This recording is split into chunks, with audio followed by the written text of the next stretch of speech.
Rising Rajasthan global investment summit 2024। PM Narendra Modi कल करेंगे summit का उद्घाटन। आपको बता दें कि कार्यक्रम में मौजूद लोगों को संबोधित करेंगे प्रधानमंत्री। इन्वेस्टमेंट समिट में 32 देशों के प्रतिनिधि शामिल होंगे, जिनमें 17 देशों की भागीदारी पार्टनर कंट्री के रूप में होने जा रही है। आपको बता दें कि मुख्यमंत्री भजनलाल शर्मा, केंद्रीय मंत्रिमंडल और राज्य मंत्रिमंडल के कई सदस्य, 5000 से अधिक निवेशक, कारोबार और व्यापार जगत के अधिकारी, डेलीगेट्स और अन्य प्रतिभागी इस कार्यक्रम में मौजूद रहेंगे। PM Modi Rajasthan global business expo का भी उद्घाटन करेंगे। मुख्यमंत्री भजनलाल शर्मा के स्वागत भाषण में से इस कार्यक्रम की शुरुआत होगी। आपको बता दें, समिट से पहले 30 लाख करोड़ रुपए के निवेश प्रस्तावों के एमओयूज हुए हैं। वहीं उद्घाटन सत्र में कुमार मंगलम बिरला, अनिल अग्रवाल, गौतम अडानी, आनंद महिंद्रा, संजीव पुरी, अजय एस श्रीराम जैसे शीर्ष उद्योगपति शामिल होंगे। जापान के राजदूत केइची ओएनो सहित कई व्यापारिक समूहों के शीर्ष अधिकारी और राजनयिक भी शामिल होंगे। 3 दिवसीय इन्वेस्टमेंट समिट के दौरान कुल 8 देशों के लिए कंट्री सेशंस और राउंड टेबल का भी आयोजन किया जाएगा। समिट में प्रवासी राजस्थानी कॉन्क्लेव, एमएसएमई कॉन्क्लेव और 12 क्षेत्रों के लिए थीमेटिक सत्र शामिल है। आपको बता दें कि इन्वेस्टमेंट समिट के दूसरे दिन प्रवासी राजस्थानी कॉन्क्लेव का आयोजन होगा। कॉन्क्लेव में पैनल डिस्कशन, अनुभव साझा करने वाले सत्र होंगे। एमएसएमई कॉन्क्लेव का आयोजन जहां इन्वेस्टमेंट समिट के तीसरे दिन होगा। Rising Rajasthan global investment summit का एक प्रमुख आकर्षण राजस्थान ग्लोबल बिजनेस एक्सपो भी है, जिसमें Rajasthan pavilion, country pavilion, startup pavilion और प्रमुख सार्वजनिक क्षेत्र के उद्यमों सहित प्रमुख भारतीय और वैश्विक व्यापार समूहों की प्रदर्शनी लगाई जाएगी। और इस खबर पर अधिक जानकारी के लिए हमारे साथ जुड़ गए हैं हमारे संवाददाता सुनील यादव।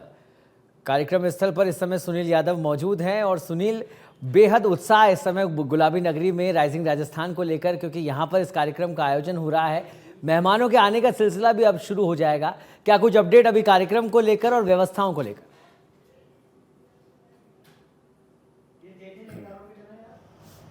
बिल्कुल सौरभ, निवेश का जो कुंभ राजस्थान में होने वाला है उसको लेकर उत्साह है वो भी दिख रहा है। और दूसरी तरफ सबसे खास बात यह है कि राजधानी जयपुर पूरी सज चुकी है, यानी कोई पर्व यहाँ पर मनाया जा रहा हो, इस तरह का जो खूबसूरत नज़ारा जो है राजधानी में वो देखा जा रहा है। हर चौक चौराहे पर इस तरह की जो तस्वीरें हैं, इस तरह के पोस्टर्स, होर्डिंग्स लगे हुए हैं, फुलवारी लगी हुई है, रंग बिरंगे जो कलर्स हैं, फ्लैग्स हैं वो लगाए गए हैं, क्योंकि एक बड़ा जो इवेंट है कल से शुरू होने वाला है। यानी 3 दिवसीय rising Rajasthan global investment summit जो कल से शुरू होगा, 11 दिसंबर तक चलेगा। और इस समिट का उद्घाटन खुद प्रधानमंत्री नरेंद्र मोदी जो है वो करने आ रहे हैं। इसका उद्घाटन सत्र में मोदी शामिल होंगे और उसके बाद ये जो 3 दिवसीय जो इवेंट है इसकी आधिकारिक रूप से शुरुआत हो जाएगी। ये बेहद खास इवेंट है वो राजस्थान सरकार का है और राजस्थान सरकार लगातार पिछले कई महीनों से तैयारी कर रही थी। अलग अलग डिपार्टमेंट है उनको जिम्मेदारी दी हुई थी। हर एक विभाग ने पहले प्री इन्वेस्टमेंट समिट यानी जो मेन इवेंट जो कल होने जा रहा है, इससे पहले प्री इवेंट हो चुके हैं। कल का बड़ा दिन है वो साबित होने वाला है, क्योंकि पूरे देश और दुनिया से जो बड़े बड़े उद्यमी हैं वो राजस्थान आएंगे, क्योंकि अब तक करीब 30 लाख करोड़ के एमओयू हैं वो साइन हो चुके हैं, यानी वो प्रस्ताव राजस्थान सरकार को मिल चुके हैं। और राजस्थान सरकार भी लगातार यही कह रही है कि पहले ही साल में, क्योंकि हमारा संकल्प था, हमारा लक्ष्य था और हमारी मंशा भी यही है कि राजस्थान में उद्योग धंधे लगे।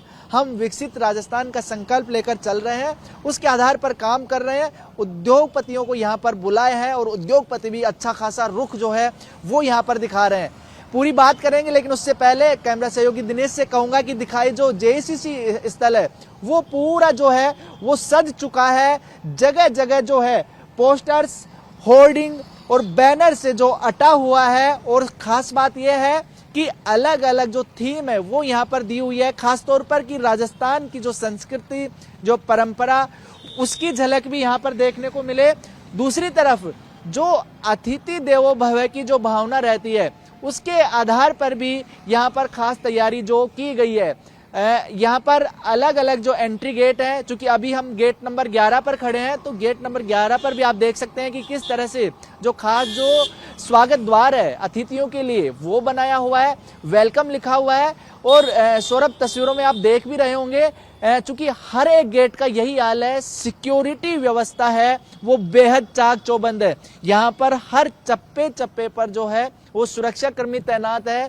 पूरे परिसर को इस तरह से पूरा जो सुरक्षा व्यवस्था के अंदर लिया गया है, अंदर भी इसी तरह की व्यवस्था है और बाहर जो ये पूरा प्रेमिसिस है जेआईसीसी परिसर जहां पर ये राइजिंग राजस्थान होने वाला है, यहाँ पर भी इसी तरह की सुरक्षा व्यवस्था को लेकर तैयारी की हुई है।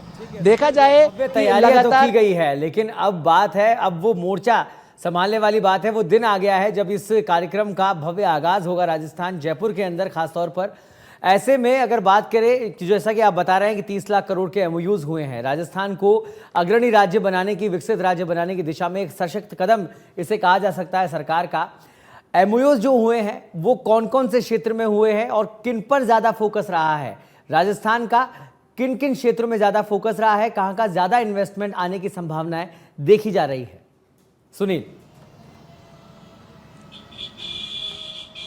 बिल्कुल सौरभ, देखिए अभी एक जो जिक्र है वो थोड़ा कर लेते हैं इसका। जो इन्वेस्टमेंट समिट है इसमें देश के अलावा जो अन्य देश का जिक्र करें तो 32 जो देश हैं उनके प्रतिनिधि इसमें शामिल होंगे और 17 देशों को जो पार्टनर कंट्री के रूप में शामिल किया गया। अगर फील्ड्स की बात करें, क्योंकि सबसे जो बड़ा जो फोकस है सरकार का वो है राजस्थान का जो ऊर्जा क्षेत्र है, क्योंकि सोलर ऊर्जा की अपार संभावनाएं हैं राजस्थान में, वो है और उसी को लेकर पूरा ये इन्वेस्टमेंट समिट है। उसमें सबसे ज्यादा एमओयू जो प्रस्ताव मिले हैं वो ऊर्जा क्षेत्र में मिले हैं और उसमें भी खास तौर पर जो ग्रीन एनर्जी है, ग्रीन एनर्जी को लेकर अच्छा खासा जो रुख है सरकार दिखा रही है। इसके अलावा हेल्थ सेक्टर के जो एमओयूज है वो शामिल हैं और जो माइंस है, क्योंकि माइंस और पेट्रोकेमिकल में भी राजस्थान में अपार संभावनाएं वो हैं, क्योंकि पिछली सरकार जो पिछले दिनों में देखा कि पचपदरा में जो तेल के भंडार यानी रेगिस्तान में तेल के भंडार भी यहां पर मिले हैं, तो उनको किस तरह से जो बिजनेस में और इंडस्ट्रीज में डेवलप किया जाए, किस तरह से जो उद्योगपति यहां पर आए और जो संभावनाएं जो जताई जा रही हैं उन पर ध्यान दे पाए और उनको डेवलप कर पाए, इसको लेकर अगर बड़े जो इन्वेस्टमेंट की बात करें तो पावर सेक्टर में, ग्रीन एनर्जी में, जो माइंस है उसमें, पेट्रोकेमिकल में, हेल्थ एंड जो एजुकेशन है वहां पर भी अच्छा खासा जो फोकस ये देखा जा रहा है। और इन सबसे भी एक अहम जो एमओयू यहां पर हुए हैं वो है पर्यटन, क्योंकि राजस्थान अपनी जो संस्कृति, परंपरा और कल्चर के लिए रिच माना जाता है, तो उसको देखते हुए यहाँ पर, क्योंकि पर्यटन का तो एक अलग से सेशंस भी जो सेशन है वो भी यहाँ पर आयोजित होगा। इसके अलावा एमएसएमई सेक्टर है उस पर भी खासा जो ध्यान है सरकार का है और उसके तहत किस तरह से जो लोकल उद्योगपति हैं, छोटे बिजनेसमैन हैं, उनको एमएसएमई के माध्यम से किस तरह से डेवलप किया जाए ताकि उद्योग धंधे भी लग सके और लोगों को रोजगार मिल सके। स्वरोजगार की कल्पना भी यहाँ पर की हुई है। बिल्कुल सुनील, और जिस प्लानिंग के साथ और जिस टाइमिंग के साथ इस समिट का आयोजन किया जा रहा है वाकई में वो बेहतर है और उसको देख के ये भी लग भी रहा है कि वाकई में राजस्थान जो है वो जल्द ही प्रगति करेगा, प्रगति के पथ पर आगे बढ़ेगा। ऐसे में अगर बात की जाए इन्वेस्टमेंट की, आप बात कर रहे हैं, स्वागत सत्कार की क्या कुछ तैयारियां हैं? तमाम जो व्यापारी है, बड़े बड़े उद्योगपति हैं, वो यहाँ पर आने वाले हैं, तो उनके स्वागत की क्या कुछ तैयारी की गई है?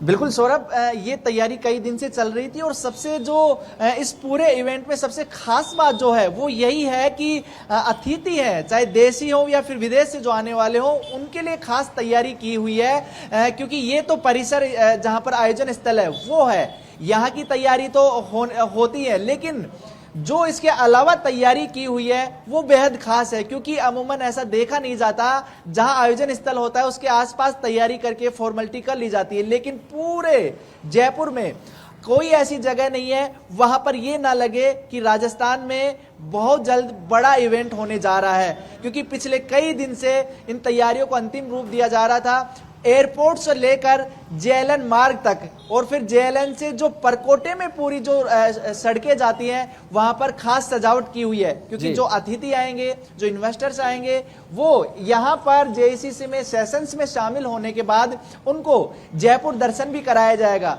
उनको राजस्थान की सांस्कृतिक और ऐतिहासिक धरोहर है उनसे भी रूबरू करवाया जाएगा। तो उसके लिए खास व्यवस्था की गई है।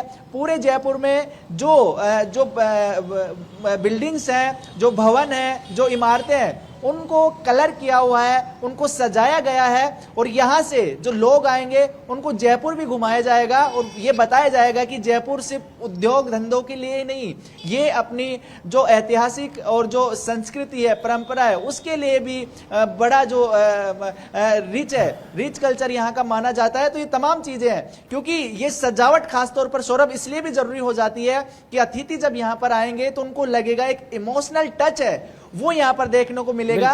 और राजस्थान तो वैसे भी खास तौर पर जो स्वागत सत्कार के लिए जाना जाता है, अतिथियों के पावणों शब्द जो इस्तेमाल किया जाता है, उसमें अपने आप में एक बड़ी जो स्वागत की जो झलक है वो देखने को मिलती है।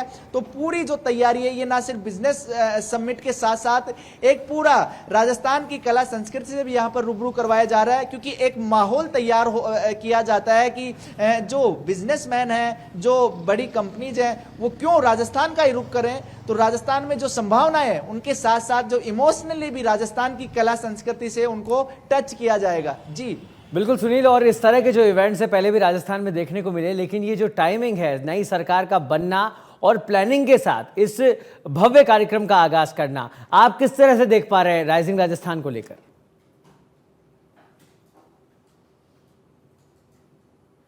खास बात बिल्कुल पहले भी जिक्र किया हूं, फिर भी यही जो बात सबसे बड़ी बात इस सरकार में यही देखने को मिल रही है। पहले भाजपा और कांग्रेस या जो भी सरकारें रही हैं, लेकिन इस तरह से क्योंकि सबसे पहले संकल्प लिया जाता है जब शपथ लेते हैं मुख्यमंत्री विकसित राजस्थान की, और उसके लिए आधार क्या होगा, क्योंकि बोलना और बोलने के बाद उस संकल्प पर काम शुरू करना एक बड़ी बात हो जाती है। भजनलाल शर्मा ने इसी संकल्प को लेकर यह देखा कि राजस्थान में कई तरह की संभावनाएं हैं, वो है, और ये जो संभावनाएं हैं इनको धरातल पर कैसे उतारा जाए, इनको मूर्त रूप कैसे दिया जाए। तो यहाँ की संभावनाएं, अलग अलग जो बिजनेस में संभावनाएं नजर आई, उद्योगपतियों से बातचीत की गई और अब उस चीज को धरातल पर देखा जा रहा है, क्योंकि ये पहली सीढ़ी है। इतनी बड़ी संख्या में और इतने लाखों करोड़ के एमओयू यानी इन्वेस्टर्स का राजस्थान की तरफ रुख है, लेकिन अभी तक दृढ़ इच्छा शक्ति का अभाव नजर आया था, जो अभी मुख्यमंत्री भजनलाल शर्मा में नहीं आया। वो स्पष्ट है और अपने दृढ़ संकल्प को लेकर जिस तरह से इन्वेस्टर्स को जो इनवाइट किए हैं, लाखों करोड़ के एमओयू हो चुके हैं, और अब पहले ही साल में अगर इतने इन्वेस्टर्स आ रहे हैं, इतने एमओयू हो चुके हैं, तो ये जाहिर सी बात है। इसमें भी कोई दोहराय नहीं है कि जल्द जिस विजन के साथ सरकार आगे बढ़ रही है वो धरातल पर देखने को मिलेगा और राजस्थान पूरे देश के सबसे अग्रणी राज्यों में शुमार होगा। बहुत बहुत धन्यवाद सुनील इस तमाम जानकारी को साझा करने के लिए।